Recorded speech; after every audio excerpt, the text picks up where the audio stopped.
અરવલ્લીના ભિલોડામાં વિશ્વ આદિવાસી દિવસની ઉજવણી કરવામાં આવી હતી। શહેરમાં આવેલા ભગવાન બિરસા મુંડાની પ્રતિમાને પુષ્પાંજલિ અર્પણ કરાઈ હતી। આદિવાસી આગેવાનોએ મોટી સંખ્યામાં ઉપસ્થિત રહીને ઉજવણી કરી હતી। તેમજ આદિવાસીઓના પડતર પ્રશ્નોને લઈ જિલ્લા પંચાયતના પૂર્વ પ્રમુખે મુખ્યમંત્રીને પત્ર લખ્યો હતો। આદિવાસી સમાજના પડતર પ્રશ્નોને વાચા આપવા માંગ કરી હતી। માંગો નહીં સ્વીકારાય તો ગાંધી ચિંધ્યા માર્ગે આંદોલનની ચીમકી પણ ઉચ્ચારવામાં આવી હતી। વિશ્વ આદિવાસી દિવસ નિમિત્તે સર્વે મારા આદિવાસી સમાજના ભાઈઓને બહેનોને હાર્દિક શુભકામનાઓ પાઠવું છું। પણ સાથે સાથે ગુજરાતની સરકાર પણ આદિવાસી દિવસ મનાવે છે, એ ગર્વની બાબત છે।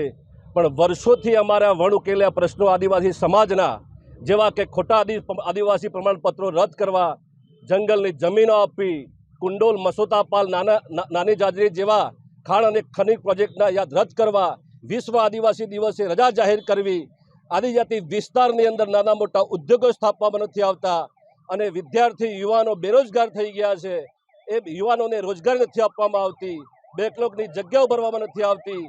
ગુજરાત સરકાર આદિવાસીઓના સર્વાંગી વિકાસની વાત કરે છે, પણ આદિવાસીનો સર્વાંગી વિકાસ ક્યાંય દેખાતો નથી।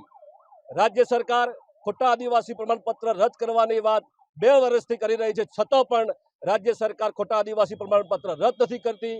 જો સરકાર અમારા ખોટા આદિવાસી પ્રમાણપત્રો રદ નહીં કરે, અમારી વિવિધ માગણીઓ પૂરી નહીં કરે, તો 13 સપ્ટેમ્બર આદિવાસી અધિકાર દિને ગાંધીનગર ખાતે ગાંધી ચિંધ્યા માર્ગે આંદોલન કરીશું અને જરૂર પડે તો શહીદ ભગતસિંહના માર્ગે, બિરસા મુંડાના માર્ગે જતા પણ ખચકાઈશું નહીં। માટે રાજ્ય સરકારને વિનંતી કરું છું કે સમગ્ર આદિવાસી વિસ્તારની માગણીઓ પૂરી કરવામાં આવે, એવું સમગ્ર આદિવાસી સમાજના વિવિધ સંગઠનો અને આગેવાનો કરી રહ્યા છે। જય જોહાર, જય આદિવાસી।